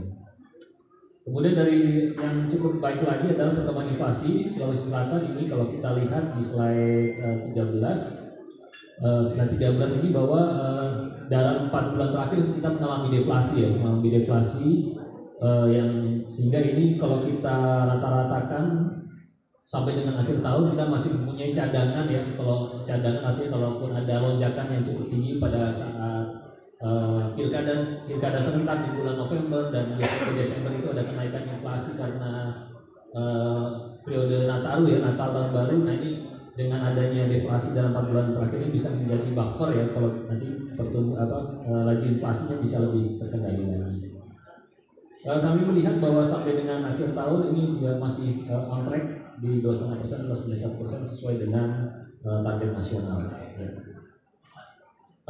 Kemudian kalau dari sistem pembayaran sendiri pada slide 15 ini mungkin terkait dengan kegiatan transaksi uang elektronik dan kris, ini juga seiring dengan pertumbuhan ekonomi sosial yang meningkat ini juga semakin tumbuh cukup baik dari sisi volume transaksi uang elektronik dan nominalnya ini mengalami pertumbuhan yang di atas 20% di tahun 2024 ini, sementara untuk volume transaksi kris dan nominalnya juga tumbuh di atas 100%. Jadi ini cukup luar biasa. Dan kemarin untuk Sulawesi Selatan juga telah memperoleh penghargaan untuk daerah yang memiliki digitalisasi untuk baik di pemerintahan maupun dari transaksi ekonominya. Selanjutnya mungkin ini baru terkait dengan pengembangan ekonomi berkelanjutan. Tadi mungkin yang di slide kita masuk slide 17 saja. Memang kami Bank Indonesia ini ada tergabung dalam forum namanya Pinisi Sultan. Ini forum percepatan investasi, perindustrian, perdagangan, dan pariwisata Sulawesi Selatan. Jadi selama ini kita mulai programnya tahun 2021 sampai 2024. Dari hasil kegiatan kita melakukan evaluasi proyek-proyek investasi yang potensial serta ada forum investasi dengan calon-calon investor baik dari dalam dan luar negeri. Sebetulnya ada empat sektor potensial yang ada di Sulawesi Selatan. Jadi ada di bidang ekonomi tadi sebagai yang disampaikan Pak PJ Gubernur, ada industri rumput laut, ada pengelolaan perikanan baik budidaya tangkap maupun budidaya. Ini menjadi salah satu sumber pertumbuhan ekonomi potensial baru. Bahkan untuk di rumput laut sendiri tahun ini kita ada investor Jepang yang sudah tertarik dan sudah melakukan kunjungan di Mone. Di Mone ini dari investor Jepang, dan ini kita harapkan di tahun 2024 ini mereka bisa melakukan realisasi untuk investasi di industri rumput laut itu. Kemudian untuk green economy ini juga menjadi salah satu hal yang menarik di Sulawesi Selatan karena kita mempunyai kondisi angin tenaga angin di Genefoto dan Sidrap itu yang cukup potensial, masih bisa dikembangkan. Tentunya ada beberapa investor yang sudah mau masuk dari Hong Kong, dari Singapura itu sudah menanyakan, cuman memang masih ada kendala terkait dengan bagaimana kerjasama dengan PLN-nya. Kemudian dari sisi tentu tadi agriculture sektor pertanian adalah sektor yang sektor utama Sulawesi Selatan. Ini tadi sebagaimana sampaikan Pak Darwisman ada kakao Pak ya. Nah ini beberapa kali juga investor Jepang itu tertarik dari untuk pengembangan kakao. Selain rumput laut tadi ada kakao dan juga beberapa pertumbuhan hortikultural lainnya. Kemudian untuk peternakan ini yang potensial selain ayam, telur juga sapi. Nah sapi ini kemarin ada investor dari Singapura yang menanyakan bagaimana prospeknya untuk pengembangan industri sapi. Sebetulnya mereka untuk memasok daging sapi halal ke India. Jadi walaupun dia pengusaha Singapura, tapi dia ingin memasok sapinya itu ke India, karena kan India kan untuk sapi kan nggak bisa dipotong ya, itu karena dewa mereka. Jadi mereka tuh lagi mencari pasar yang potensial untuk mencari daging-daging sapi dari luar India, karena kan masih ada beberapa penduduk Muslim di sana. Jadi itu yang menjadi pasar, dan ini mereka kemarin tertarik untuk pengembangan sapi di Bone. Ini masih menjadi dijajaki untuk kemudian. Kemudian juga pariwisata, tentunya kita memiliki berbagai macam keindahan baik dari wisata maritimnya, wisata alam, wisata budaya. Ini tentunya juga potensial dikembangkan ke depannya. Namun memang masalah konektivitas dan infrastruktur ini masih menjadi bagaimana kita mendorong untuk perbaikan dan pengembangan ke depannya. Selanjutnya terkait dengan seleksi atau promosi investasi ini juga kita ada kegiatan namanya Short Sulawesi Investment Challenge, mungkin di slide 18. Nah ini mungkin beberapa proyek yang sudah kita kurasi dan ini sudah kita ikutkan dalam berbagai forum investor baik dalam dan luar negeri. Di tahun 2024 ini pemenangnya ada dari Luwu Timur, ini berupa industri rumput laut sebesar 79,8 miliar. Kemudian ada pengembangan industri pakan ternak yang di Bone dengan proyeknya sekitar 29 miliar, dan Pare-Parenya mempropos Pare-Pare Mall dan apartemen dan hotel ini senilai 348 miliar. Ini tentunya akan kami terus tawarkan baik investasi ini kepada berbagai forum investasi baik dalam dan luar negeri. Kemudian sedikit mungkin terkait dengan pengembangan UMKM di slide 19. Ini kita juga sebagaimana teman-teman OJK dan LPS, kita juga mengembangkan UMKM yang siap untuk go digital dan go global ya. Tentunya ini dari sisi capacity buildingnya, kemudian membuka akses pasarnya baik lokal dan internasional, dan terakhir ketika mereka siap kapasitasnya mereka akan masuk ke dalam akses pasar internasional. Dan ini kita ada namanya Angin Mamili Business Fair yang kita lakukan tiap tahun. Nanti insya Allah bulan November kita lakukan. Ini kita pertemukan pedagang-pedagang atau pelaku-pelaku UMKM dengan calon-calon buyer dari luar negeri secara langsung, dan mereka bisa berinteraksi secara langsung. Dan tahun lalu ini kita alhamdulillah bisa mencapai nilai business matching itu sekitar 365.000 US dollar. Dan ini tentunya nanti kita tunggu tahun 2024 ini untuk para pelaku UMKM yang potensial nanti bisa datang ke acara kami. Kemudian sedikit terkait dengan pengendalian inflasi ya, yang nomor slide 21, kita langsung 21 saja. Jadi sebagaimana kita mendorong pertumbuhan ekonomi dan menjaga tingkat inflasi rendah, kita juga berkolaborasi dengan pemerintah daerah untuk mengembangkan championship program pengendalian inflasi. Jadi di sini ada 3 dari sisi secara end to end ya, dari hulu sampai hilir. Dari hulu kita mengembangkan bagaimana closed loop environment ini ya, agribisnis ya, closed loop agribisnis atau ekosistem agribisnis secara tertutup. Tadi kalau pada Rizwan open loop ya, kita emang closed loop, jadi memang agak berbeda. Closed loop artinya closed loop ini kita mengintegrasikan dari petani bagaimana sampai ke sampai pembelinya, kemudian juga dari sisi penyediaan sarana prasarana itu secara terintegrasi. Ini nanti sedang akan kita kembangkan bersama pemerintah Provinsi Sulawesi Selatan. Kemudian juga ini ada digital farming, tentunya bagaimana saat ini kita di zaman digital dapat memanfaatkan berbagai digitalisasi untuk mendorong produktivitas di sektor pertanian, baik misalnya dari sisi drone atau kemudian kita juga dari sisi pemantauan cuaca, itu juga sedang kita upayakan agar bisa diimplementasikan oleh para petani di Sulawesi Selatan. Kemudian di distribusi pangannya ini atau bahan pokok ini kita memiliki program SIPEPA.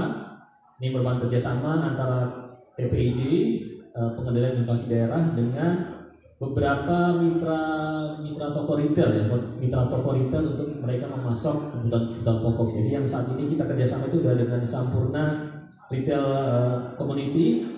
Ini ada 25 toko yang tersebar di Makassar, Goa, dan Maros untuk mereka juga memasok produk-produk bahan pokok dari Bulog langsung, jadi harganya itu bisa di bawah harga pasar.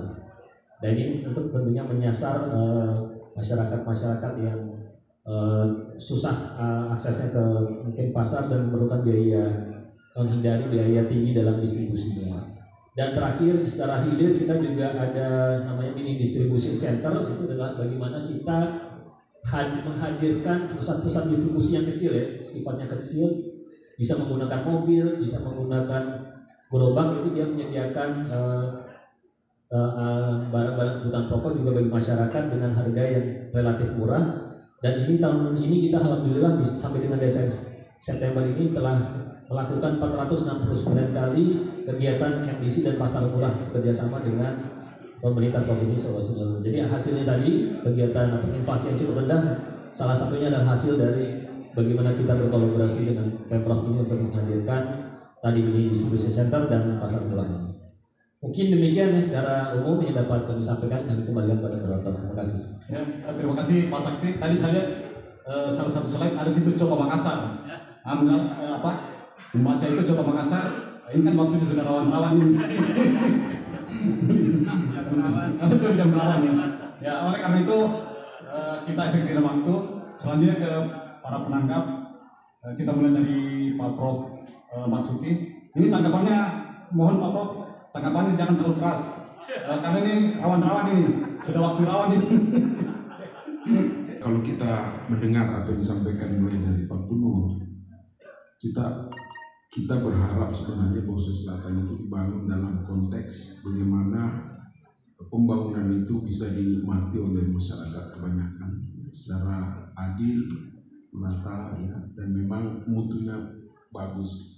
Tentu saja pembangunan seperti itu tidak bisa hanya dilakukan oleh pemerintah saja, karena pemerintah adalah administrator, tetapi yang menentukan itu adalah sebenarnya para pelaku. Nah, pelaku ini kita bisa bagi kalau dalam konteks misalnya ekonomi atau ilmu ekonomi, ya itu adalah pemerintah sendiri, ya, dengan beberapa anggaran pengeluaran disampaikan oleh Pak Gubernur. Kemudian di situ ada konsumen sebagai driver, sebenarnya moving driver yang menggerakkan sektor produksi di dunia usaha. Dan semuanya sebenarnya bisa terjamin kalau ada hubungan ekonomi internasional yang bagus. Nah, kalau saya perhatikan apa yang disampaikan tadi, memang oleh semua panelis itu menggambarkan bahwa partisipasi daripada seluruh pelaku ekonomi itu sudah terjalin, ya, baik dalam konteks nasional maupun dalam konteks lokal, ya, kalau misalnya regional Sulawesi Selatan. Nah, ada yang menarik tadi bahwa ada prime mover yang diharapkan pemerintah ke depan, yaitu IKN. Nah, tadi disampaikan sama Pak Kadin, ya Pak, bahwa ini adalah bagian masa depan untuk menggerakkan perekonomian Indonesia. Tentu saja Sulawesi Selatan ini adalah bagian yang paling dekat, tetapi itu tidak mudah juga, meskipun peluangnya besar, tapi prospeknya itu bisa dikatakan ada, tetapi belum bisa menjamin pada. Disebut sih. Langsung saja pertanyaan, Prof.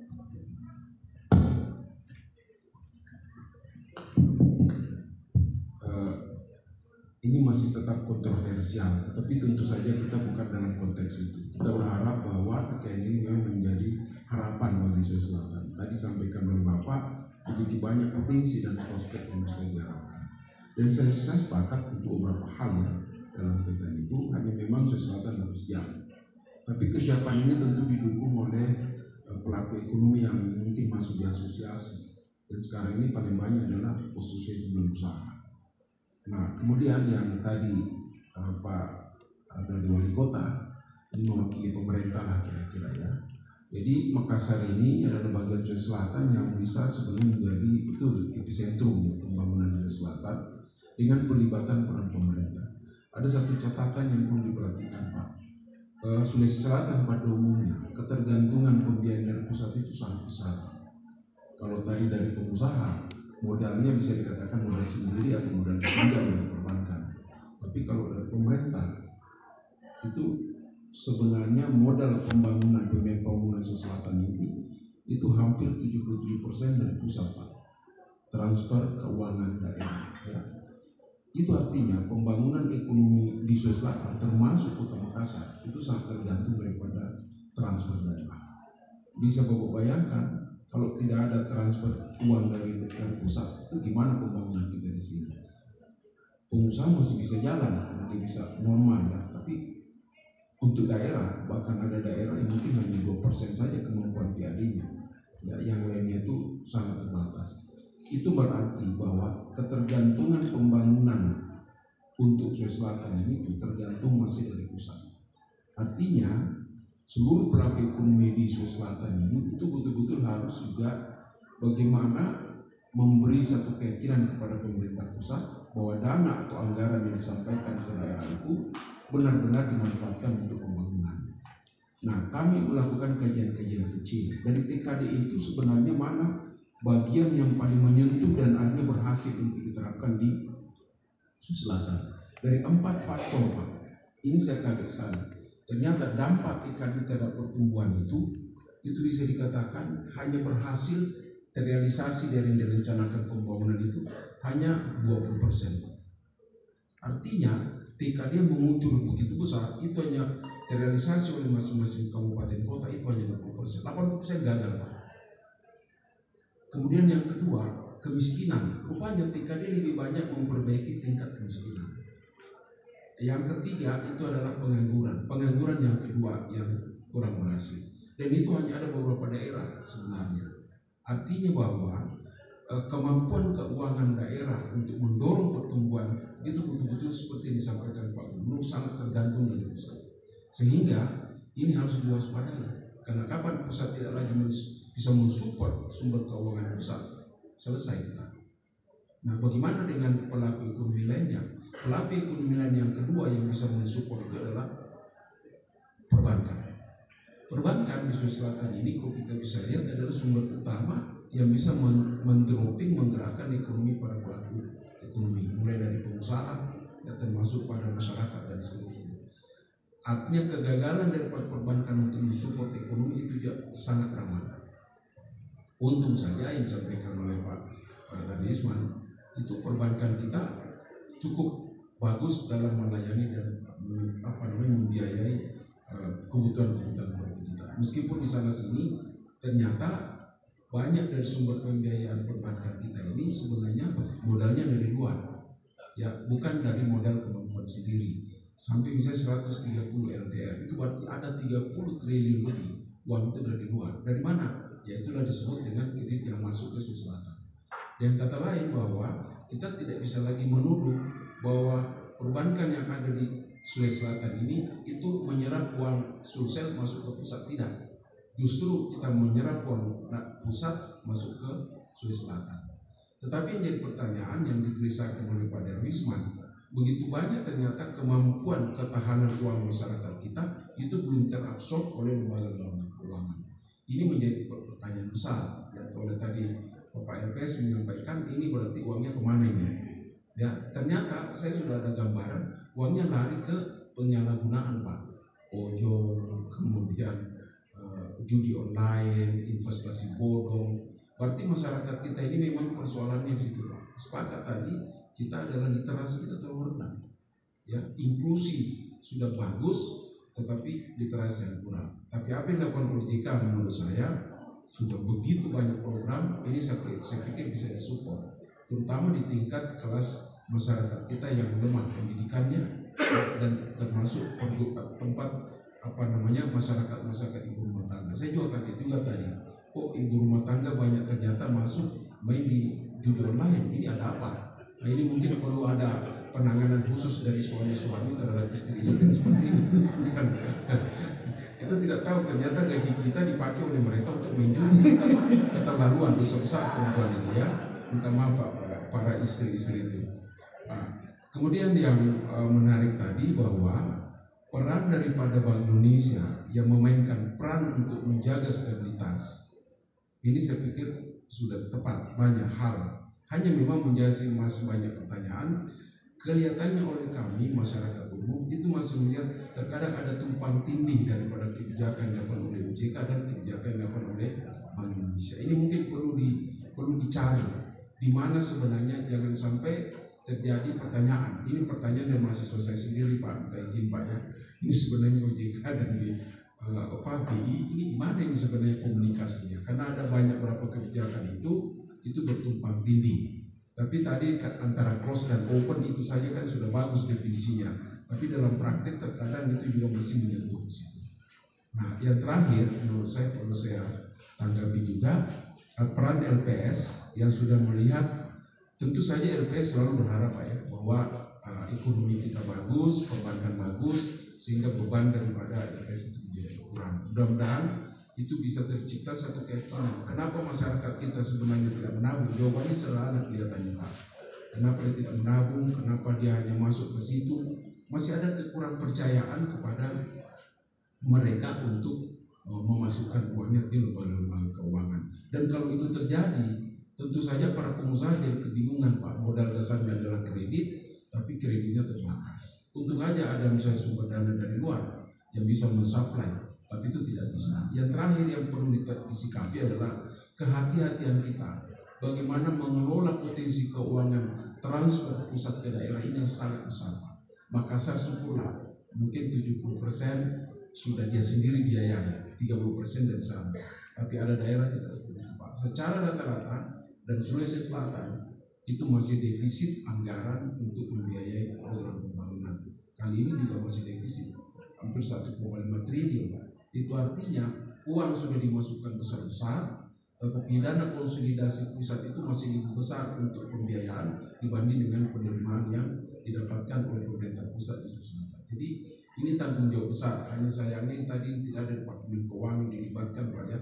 Dia tadi sebenarnya harus dilibatkan, diajak dulu di sini. Bagaimana peran daripada transfer dan daerah itu untuk mensupport pengusaha, mendorong pada perbankan dan mendorong masyarakat untuk bisa memanfaatkan dana yang begitu. Karena sayang sekali kalau misalnya dana tiket yang besar itu akhirnya pertumbuhan yang diinginkan tidak tercapai, ya. Tapi yang menarik ternyata menurut karena analisa kami, dia menyentuh dan memperbaiki proses kemiskinan dan pengangguran yang kedua. Jadi artinya bahwa TIKAD itu bermanfaat mengurangi kemiskinan. Saya bisa mengambil hipotesa itu berangkat daripada kajian yang kami lakukan. Mudah-mudahan ke depan diperbaiki. Kalau memang pertumbuhan jadi target, maka berarti TIKAD harus ditujukan untuk membiayai pertumbuhan. Karena ini jauh sekali, Pak. Hanya 20% yang terrealisasi dari rencana-rencana pertumbuhan ekonomi dan seluruh daerah kabupaten kota ada di Sulawesi Selatan. Saya tidak tahu, mudah-mudahan saya tidak bisa menanggapi karena bapak-bapak ini pakar semua, jadi saya terpaksa hanya menyikapi saja apa-apa hal yang perlu diperhatikan ke depan. Lebih kurangnya mohon maaf. Assalamualaikum warahmatullahi wabarakatuh. Mungkin tidak terdepan, tapi menyikapi sikapnya ya, keras dan cukup tajam ya. Selanjutnya kepada Pak Prof. Abdul Majid Salatu, ini juga ini legend ini, beliau ini apa namanya, kalau bicara ekonomi sangat keras dalam sikap. Silakan Pak Prof. Terima kasih Pak. Assalamualaikum warahmatullahi wabarakatuh. Waalaikumsalam. Sifat dasar saya memang suka di antara yang di bagian dasar. Jadi saya pilih tempat duduk di bagian belakang sini.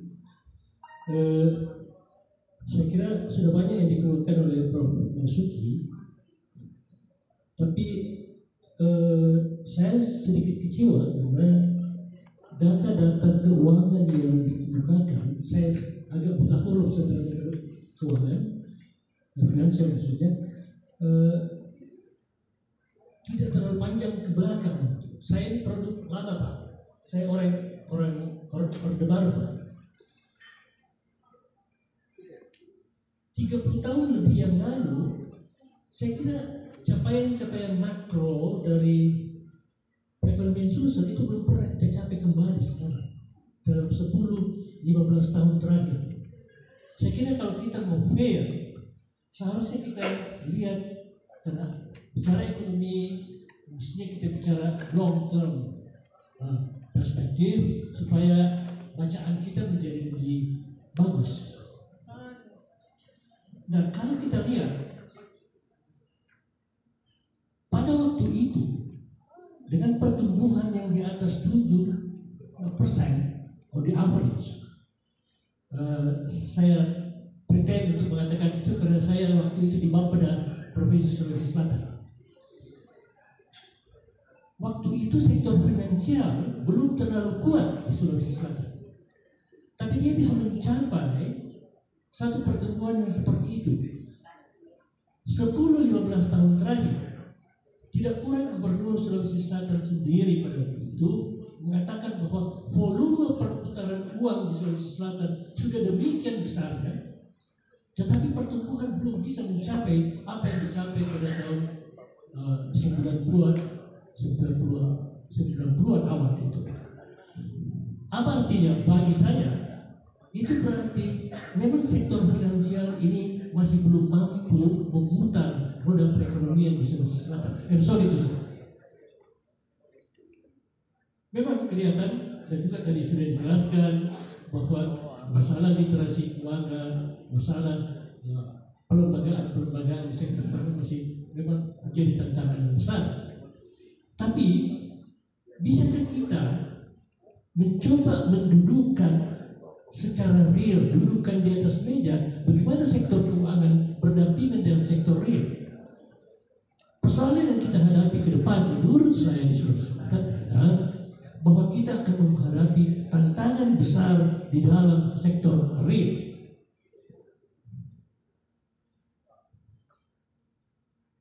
Tahun 2017 yang lalu, saya pernah menghadap Pak Gubernur karena memang beliau minta saya melakukan kajian. Saya melakukan kajian pada data sensus pertanian 2013.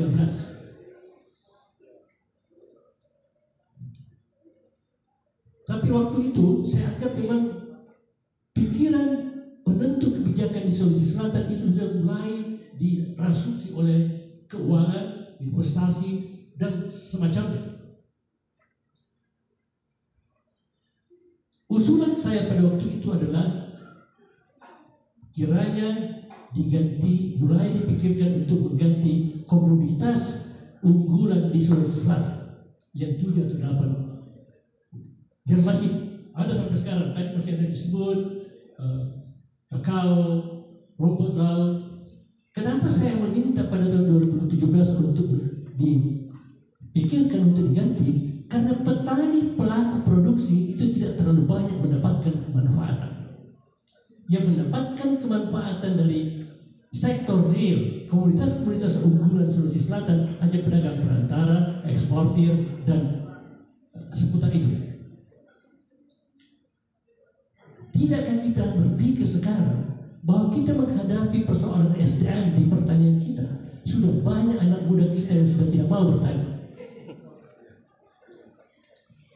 Lalu kita mau bicara tentang bagaimana kita melihat peluang-peluang ekonomi yang lain yang sebenarnya keluar dari basicnya. Beberapa waktu lalu ada pembicaraan tentang ekonomi biru. Saya katakan di kampus waktu itu saya ikut, saya katakan tolong jangan bicara ekonomi biru kalau hanya berbicara tentang resources. Sudah siapkah kita di Sulawesi Selatan untuk garis pantai mulai dari Maros sampai ke Pinrang, sumber daya manusia apa yang seharusnya dibutuhkan untuk bisa mengisi ekonomi biru itu, memanfaatkan ekonomi biru itu? Jangan sampai semua nanti akan tersingkir. Satu. Dan yang lain, sudah banyak sekali sumber daya alam kita yang demikian rusak.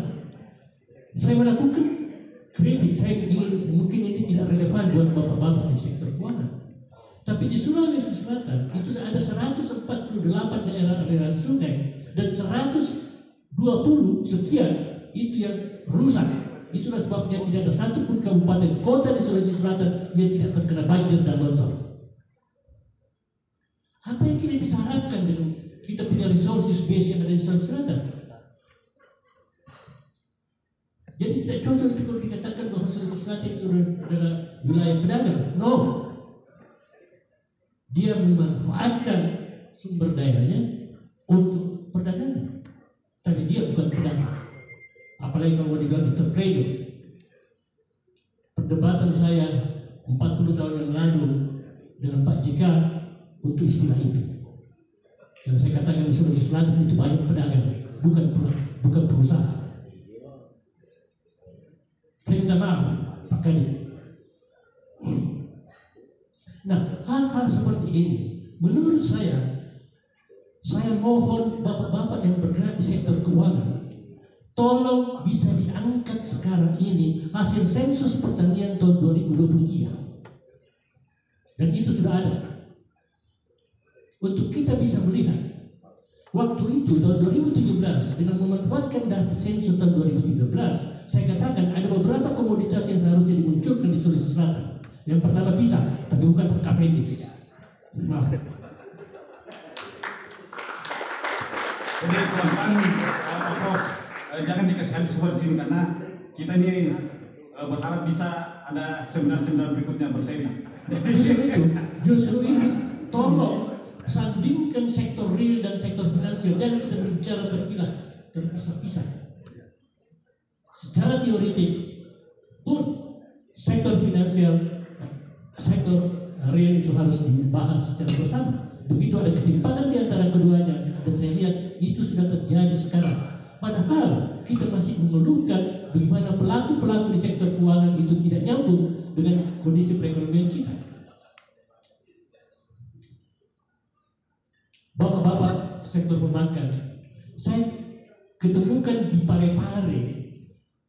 Di Parepare itu ada sekitar 2.000 ultra mikro. Dan ini mau kalau dihubungkan dengan perbankan saya kira nonsens. Dia cuma butuh antara 500 sampai 1 juta untuk modal kerjaannya setiap hari. Waktu itu saya coba tawarkan kepada pemerintah kota Parepare, kenapa tidak dipikirkan apa yang disebut personal social responsibility. Dan kalau Bapak jalan-jalan ke depan lorong saya mencoba menginisiasi modal kecil untuk pedagang-pedagang kue yang sekarang bertaburan di Kota Makassar ini. Ada pedagang kue yang saya tanya, kenapa tidak membuat sendiri kuenya? Dia bilang, saya cuma disuplai. Saya bilang, kenapa tidak bikin sendiri? Tidak ada modal. Saya bilang, berapa yang punya butuh modal? Dia bilang, 250.000 cukup. Saya kasih. Personal. Yang seperti ini sebenarnya yang harus digerakkan di Kota Makassar, Pak pejabat kota. Hal-hal yang seperti ini menurut saya hal-hal kecil yang kita harus menggerakkan yang kecil-kecil ini. Kalau kita terlalu banyak bicara tentang besar-besar, tidak nyampe kepada masyarakat yang dikhawatirkan oleh Pak Marzuki tadi. Oleh karena itu, barangkali sudah saatnya kita mencoba melihat pemerintah kota itu kembali lagi, dan saya pernah menulis surat kepada pejabat gubernur untuk melihat bagaimana kita kembalikan fungsi pemerintahan di Sulawesi Selatan. Terima kasih. Luar biasa. Ini menjadi PR bagi kami dari media bagaimana mempertemukan sektor real dengan sektor keuangan.